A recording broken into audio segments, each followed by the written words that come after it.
तो नमस्कार भाई साहब, आईपीएल 2024 से पहले अब चर्चा लगातार चलेगी कि कौन सी टीम के खिलाफ कितनी ताकतवर है। हर टीम की एक दूसरे के साथ प्लेइंग 11 कंपेयर करेंगे ताकि आप लोगों को यह एहसास हो जाए जब तक आईपीएल 2024 शुरू होगा कि भाई साहब किस टीम में कितना दम है, कहां पर कौन सी टीम ताकतवर है, कहां पर कौन सी टीम कमजोर है। तो चलिए चर्चा करेंगे केकेआर वर्सेस गुजरात की, क्योंकि केकेआर वर्सेस गुजरात की बड़ी चर्चा होती है। पिछले 2 सालों में गुजरात ने बड़ा अच्छा प्रदर्शन करके दिखाया है। अब इस बार क्योंकि कप्तान नया होगा और केकेआर में भी कप्तान बदलेगा, श्रेयस अय्यर वापस आएंगे, तो दोनों टीमें कहां खड़ी हैं, कहां ताकतवर हैं, कहां कमजोर है, कहां कहां दोनों टीमों को सुधार करना चाहिए, ये शुरू करते हैं। तो सबसे पहले मैं गुजरात की बता देता हूं, गुजरात की प्रोबेबल प्लेइंग 11 क्या होगी, उसके बाद में केकेआर की प्रोबेबल प्लेइंग 11 क्या होगी, दोनों के बारे में डिस्कस करेंगे। तो देखिए गुजरात की शुभमन गिल, रिद्धिमान साहा, साई सुदर्शन, विजय शंकर हो सकता है हार्दिक पांड्या के रिप्लेसमेंट के तौर पर आपको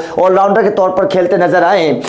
शाहरुख खान होंगे, मिलर होंगे, राहुल तेवतिया, राशिद खान, शमी, मोहित, नूर और जॉनसन, स्पेंसर जॉनसन, ये प्लेइंग 11 हो सकती है गुजरात की। आप अपने कमेंट बॉक्स में जरूर बताइएगा कि क्या क्या प्लेइंग 11 दोनों टीमों की हो सकती है। उसके बाद में केकेआर की अगर मैं बात करूं तो केकेआर के पास बहुत सारे ऑप्शंस हैं, लेकिन प्लेइंग 11 क्या हो सकती है।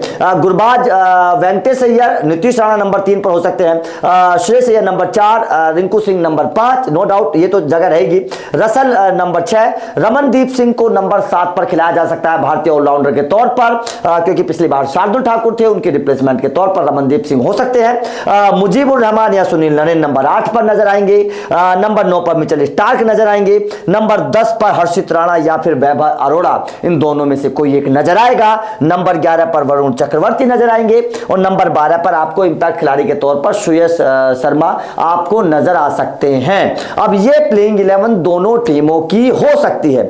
अब इसमें कौन सी टीम कहां पर ताकतवर है और कहां पर कमजोर है, ये डिस्कस करते हैं। मतलब वर्सेस कौन सी टीम कहां पर ताकतवर और कहां पर कमजोर है। अब देखिए अगर मैं शुभमन गिल और गुरबाज की बात करूं तो शुभमन गिल नो डाउट, देखिए विकेट कीपर की पहले बात कर लेते हैं। रिद्धिमान साहा और गुरबाज दोनों की विकेट कीपर है, तो रिद्धिमान साहा और गुरबाज, रिद्धिमान साहा इस वक्त अपनी टीम से भी बाहर है, उतना ज्यादा क्रिकेट खेल भी नहीं रहे हैं, हालांकि विकेट कीपर अच्छे हैं, लेकिन गुरबाज इस वक्त अंतरराष्ट्रीय क्रिकेट खेले और तूफान मचा रहे हैं, बहुत शानदार आते ही अटैक करना शुरू कर देते हैं और विकेट कीपर तो नो डाउट अच्छे ही हैं। तो यहां पर मैं गुरबाज और रिद्धिमान साहा में अगर मैं बात करूं तो 40-60 का रेशियो रखूंगा। गुरबाज मुझे 60% नजर आते हैं, रिद्धिमान साहा 40%, क्योंकि एक तो रिद्धिमान साहा उस तरीके की बल्लेबाजी नहीं कर पा रहे हैं, गुरबाज बेहतर बल्लेबाजी भी कर पा रहे हैं, ये सबसे बड़ा, और T20 अंदाज में गुरबाज खेलते नजर आ रहे हैं, तो यहां पर मुझे गुरबाज बेहतर नजर आ रहे हैं। अब बात करते हैं शुभमन गिल और वेंकटेश अय्यर, दोनों की तुलना देखिए बड़ी, ये भी बड़ी दिलचस्प तुलना है,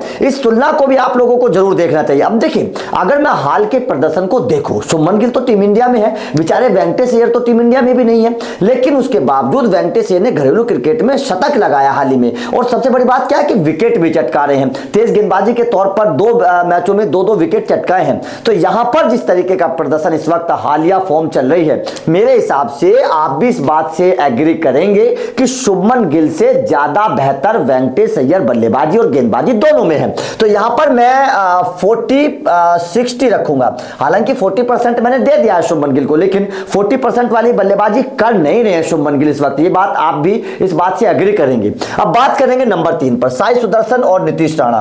देखिए दोनों को मैं 50-50 रखूंगा, क्योंकि दोनों ने अच्छा किया है, मैं किसी को मतलब कंपेयर में मैं कोई फेवर किसी टीम का नहीं करूंगा। साई सुदर्शन ने नो डाउट अच्छा प्रदर्शन किया है, तो साई सुदर्शन को भी मैं 50 रखूंगा, क्योंकि उन्होंने घरेलू क्रिकेट में बड़ा अच्छा किया है, नीतीश राणा भी अच्छा कर रहे हैं, तो दोनों को मैं 50-50 रखूंगा।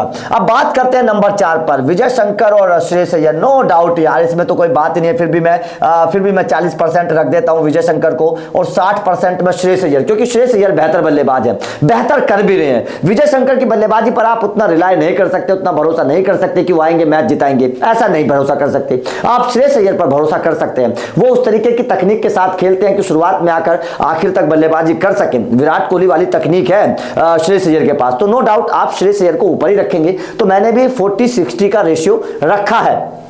शाहरुख खान और रिंकू सिंह, भाई साहब ये टक्कर है धांसू, ये है धांसू टक्कर मेरे हिसाब से यार। देखिए अगर मैं इस वक्त की फॉर्म को देखूं, इसमें आप भी मतलब एग्री करेंगे मेरे हिसाब से, तो मैं तो देखिए 70% और 30% मैं मानता हूं, क्योंकि शाहरुख खान घरेलू क्रिकेट ही खेले लेकिन उतने मैच अभी नहीं जीता पा, जबकि रिंकू सिंह ने अपने आप को साबित करके दिखाया। इस बात को आप भी मानेंगे भाई साहब, रिंकू सिंह तो इस वक्त सबसे घातक फॉर्म में है, सबसे घातक फॉर्म में है रिंकू सिंह। वास्तव में यार जिस मैच में आते हैं जिताकर जाते हैं। आप टीम इंडिया की बात कर लीजिए, आप आईपीएल की बात कर लीजिए, यार ये बंदा जहां मैदान पर उतरता है वो अपने दम पर मैच जिता रहा है। सबसे बड़ा, अगर पिछले एक साल में आप दुनिया में सारे खिलाड़ियों को आप उठाकर देखेंगे, सबसे बड़ा मैच फिनिशर ये खिलाड़ी बना है रिंकू सिंह। तो इसीलिए इस खिलाड़ी को मैं बहुत ऊपर रखना चाहता हूं, इसीलिए ये खिलाड़ी 70-30 पर मैंने रख दिया। हालांकि शाहरुख खान अच्छे हैं, ये देखने वाली बात होगी कि शाहरुख खान कितने मैच जिता पाते हैं गुजरात को,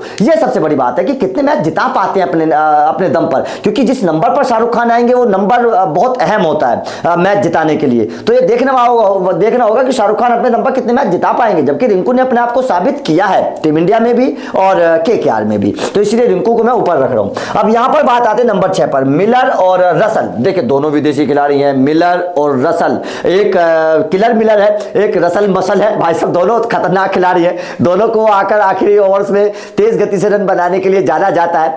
लेकिन यहां पर मैं थोड़ा सा मिलर को ऊपर रखूंगा। मैं देखिए फेवर नहीं कर रहा हूं, आप लोग ये मत बोलना कि मैं केकेआर का फेवर कर रहा हूं, केकेआर का मैं फेवर नहीं कर रहा हूं। मैंने रसल को कम रखा है, कम इसलिए रखा है क्योंकि पिछले 1-2 सालों के प्रदर्शन को अगर देखें और हाल के प्रदर्शन को भी अगर मैं देखूं तो मिलर का जो फॉर्म है वो रसल से थोड़ा सा बेहतर मुझे नजर आ रहा है, इसीलिए मैंने मिलर को ऊपर रखा है रसल से। यही रीजन है, मैंने 60-40 का रेशियो रखा है, तो नाराज मत होना भाई साहब, गालियां मत देना। उसके बाद में राहुल तेवतिया, नंबर 7 पर राहुल तेवतिया और रमनदीप सिंह। भाई साहब अगर फिनिशर के तौर पर मैं देखूंगा तो दोनों बेहतर हैं। रमनदीप सिंह भी छक्कों के मास्टर हैं और राहुल तेवतिया भी छक्कों के मास्टर हैं, लेकिन दोनों कैसी गेंदबाजी करेंगे ये देखने वाली बात होगी। तो दोनों को मैं 50-50 रखूंगा, दोनों को मैं 50-50 रखूंगा, क्योंकि रमनदीप सिंह भी छक्कों के मास्टर हैं, बहुत लंबे लंबे छक्के लगाते हैं, पंजाब का युवराज सिंह माना जाता है इसको, और राहुल तेवतिया को तो खैर हम लोगों ने देखा ही है। तो दोनों को 50-50 रखूंगा और 2024 में इन पर मेरी नजर भी रहेगी कि दोनों किस तरीके का प्रदर्शन करके दिखाते हैं, मेरी नजर भी रहेगी इन पर। उसके बाद में अगर मैं विदेशी स्पिनर्स देखिए, ये बड़ी तकड़ी टक्कर है, राशिद खान वर्सेस मुजीब। देखिए अगर राशिद खान वर्सेस मुजीब मैं टक्कर करूं तो राशिद खान वर्सेस मुजीब में मैं 50-50 रखूंगा, क्योंकि राशिद खान वर्सेस मुजीब बल्लेबाजी भी उस तरीके की कर लेते हैं और विकेट भी उस तरीके के चटकाते हैं। राशिद खान वर्सेस मुजीब की अगर मैं टक्कर करूंगा तो दोनों को 50-50 रखूंगा। लेकिन अगर सुनील नरेन होंगे तो फिर मैं राशिद खान को 60% कर दूंगा और सुनील नरेन को 40% कर दूंगा, क्योंकि सुनील नरेन की फॉर्म राशिद खान से कम है, ये मेरा मानना है। जबकि मुजीब तो टक्कर दे रहे हैं भाई साहब बल्लेबाजी में भी। आपने टीम इंडिया के खिलाफ देखा बल्लेबाजी कैसी करी है मुजीब ने, आते चौके छक्के बरसाने शुरू कर दिए, बड़े अच्छे शॉट भी लगा रहे हैं, बड़े अच्छे हिटर हैं मुजीब आखिरी के ओवर्स में। राशिद खान भी उसी तरीके के विकेट भी चटकाते, तो जाहिर तौर पर मुजीब और राशिद खान को तो मैं बराबर रखूंगा। अब बात आते हैं गेंदबाजी पर। अब ये टक्कर बड़ी दिलचस्प है, शमी मिचेल स्टार्क, ये बड़ी दिलचस्प टक्कर है, मोहम्मद शमी और मिचेल स्टार्क। देखिए इन दोनों को लेकर मैं अलग से एक वीडियो भी बनाऊंगा आप लोगों के लिए कि मोहम्मद शमी और मिचेल स्टार्क दोनों में से कौन सा खिलाड़ी बेहतर है। लेकिन नो डाउट जिस तरीके की गेंदबाजी, देखिए मिचेल स्टार्क आ रहे हैं वापस, कई साल बाद 6-7 साल बाद वापस आ रहे हैं, जबकि मोहम्मद शमी ने अपने आप को आईपीएल में साबित करके दिखाया है। अंतरराष्ट्रीय लेवल पर भी मोहम्मद शमी इस वक्त ज्यादा घातक है मिचेल स्टार्क से, मेरा ऐसा मानना है। हो सकता है कि केकेआर के फैंस मुझसे थोड़ा सा इत्तेफाक ना रखें, लेकिन अगर आप आंकड़ों पर नजर दौड़ाएंगे, पिछले 1 साल के आंकड़ों पर नजर दौड़ाएंगे, तो मोहम्मद शमी वनडे में और टेस्ट में दोनों में मिचेल स्टार्क से बेहतर नजर आ रहे हैं, और आईपीएल में तो खैर है ही है। तो इसीलिए मैं 60-40 दोनों को रखूंगा, 60% मैं मोहम्मद शमी को रखूंगा, क्योंकि फेयर, देखिए जब कंपेयर होता है ना, तो कंपेयर में आपको फेयर बात करनी चाहिए, आपको किसी का फेवर नहीं लेना चाहिए। तो इसीलिए मैं फेयर बात करूंगा, मोहम्मद शमी मुझे ऊपर नजर आते हैं मिचेल स्टार्क से, पर मैं उम्मीद करूंगा कि मिचेल स्टार्क इस बार बेहतर करें, ये मैं उम्मीद करूंगा। अब हर्षित राणा और मोहित शर्मा, देखिए अब यहां पर इन दोनों की तुलना दो तरीके से होगी। सबसे पहले तो गेंदबाजी के तौर पर होगी और बल्लेबाजी के तौर पर होगी। हर्षित राणा नो डाउट अच्छी स्पीड भी है, मोहित शर्मा से ज्यादा स्पीड है। मोहित शर्मा 130-135 के आसपास फेंकते तो हर्षित 140 से ऊपर डालते हैं, जबकि हर्षित राणा बल्लेबाजी भी कर सकते हैं। ये सबसे बड़ा प्लस पॉइंट है हर्षित राणा के पास। मोहित शर्मा हालांकि विकेट टेकर थोड़े से, क्योंकि अनुभवी हैं भाई साहब, धोनी के साथ खेल चुके हैं, अनुभव बहुत है आईपीएल खेलने का भी, टीम इंडिया में खेलने का भी, तो इसलिए उसका फायदा मोहित शर्मा को मिलता है। लेकिन मैं फिर भी दोनों को 50-50 रखूंगा। 50-50 इसलिए रखूंगा क्योंकि हर्षित राणा नौजवान खिलाड़ी अच्छा कर भी रहे हैं और हाल के दिनों में अच्छा किया भी और बल्लेबाजी भी कर लेते हैं। ये बड़ा प्लस पॉइंट होता है किसी भी टीम के लिए जब आप कंपेयर करते हो। उसके बाद में नूर और वरुण, देखिए ये टक्कर बड़ी दिलचस्प है, क्योंकि अगर मैं हालिया फॉर्म को देखूं, जो मौजूदा फॉर्म है, मौजूदा फॉर्म मुझे वरुण चक्रवर्ती की बेहतर नजर आ रही है। बहुत शानदार विकेट चटका रहे हैं और गुच्छों में विकेट ले रहे हैं, 4-4, 5-5, 6-6 विकेट ले रहे हैं, तो ये बड़ी अच्छी बात है। हालांकि नूर ने भी विकेट चटकाए लेकिन उतने नहीं, तो यहां पर मैं 40-60 का रेशियो रखूंगा। 60% में वरुण चक्रवर्ती को रखूंगा क्योंकि मुझे बहुत बेहतर नजर आ रहे हैं वरुण चक्रवर्ती। अब बात अगर मैं दोनों टीमों के ओवरऑल करूं, ओवरऑल को अगर मैं देखूं, टॉप 5 देखूं, टॉप 5 अगर मैं दोनों टीमों को देखूं, गुरबाज, वेंकटेश अय्यर, नीतीश, श्रेयस अय्यर और रिंकू सिंह, टॉप 5 मेरी ये हो गई। और इधर मैं अगर टॉप 5 देखूं, गिल, साहस, उसके बाद में शाहरुख खान। देखिए टॉप 5 अगर मैं देखता हूं तो मुझे भरोसेमंद केकेआर का टॉप 5 नजर आता है, क्योंकि आप गिल पर भरोसा इस बार नहीं कर सकते। मुझे लगता नहीं है कि गिल उस तरीके की बल्लेबाजी इस बार कर पाएंगे। कप्तानी का भी प्रेशर होगा, कैसा खेलेंगे सवाल है। रिद्धिमान शाह पर नहीं कर सकते, साई पर थोड़ा सा मैं कर सकता हूं, विजय शंकर पर मेरा भरोसा बिल्कुल भी नहीं है। शाहरुख खान कैसा खेलेंगे देखने वाली बात होगी, क्योंकि उतना मौका अभी तक मिला नहीं है, तो उनको जज करना थोड़ा सा गलत होगा। तो इसीलिए मुझे केवल साई को छोड़ दूं तो मैं किसी पर भरोसा नहीं कर पा रहा हूं गुजरात में, जबकि मैं इधर गुरबाज पर थोड़ा सा कर सकता हूं, वेंकटेश अच्छी फॉर्म में है, नीतीश और श्रेयस पर तो कह सकता हूं, रिंकू पर तो पूरी दुनिया भरोसा कर रही है, मेरी छोड़िए, रिंकू पर तो पूरी दुनिया भरोसा कर रही है। तो मुझे केकेआर का टॉप ऑर्डर मजबूत नजर आ रहा है अगर मैं गुजरात के टॉप ऑर्डर को देखूं। अब बात अगर निचले 3 खिलाड़ियों की, लोअर ऑर्डर की करते हैं, रसल, रमनदीप सिंह और मुजीब, ये 3 निचले क्रम के खिलाड़ी हैं। इनके पास हैं मिलर, राहुल तेवतिया और राशिद खान। तो भाई साहब मुझे निचला क्रम भी थोड़ा सा अगर मैं बात करूं, हल्का सा मिलर के होने से ये मुझे गुजरात का मिडिल ऑर्डर थोड़ा सा मजबूत नजर आ रहा है, थोड़ा सा मिलर के होने से, वरना रसल भी कम नहीं है, रमनदीप भी अच्छे हैं, मुजीब भी अच्छे हैं। तो मुझे मिक्स करना चाहूंगा मैं, मिक्स भी मत करिए, चलिए 60-40 का कर लीजिए। ये मुझे ज्यादा कमजोर भी नहीं है केकेआर का, क्योंकि अगर रसल अच्छा कर गए फिर तो बहुत ऊपर पहुंच जाएगा केकेआर। लेकिन अभी मैं जो कंपेयर कर रहा हूं वो मौजूदा फॉर्म के हिसाब से कर रहा हूं, तो मैं बराबर ही मानता हूं लगभग केकेआर का। और ये मतलब दोनों का ठीक ठाक ही है, उसमें कोई ज्यादा फर्क नहीं है अगर मैं दोनों की बात करूं। उसके बाद में अगर मैं गेंदबाजी की बात करूं दोनों की, तो देखिए गेंदबाजी में मुझे यहां पर राशिद, शमी, मोहित, नूर, ये 4 हैं। इधर रसल है, रमनदीप सिंह है, मुजीब है, स्टार्क है, हर्षित है, वरुण। भाई साहब गेंदबाजी तो केकेआर की बहुत मजबूत हो गई यार।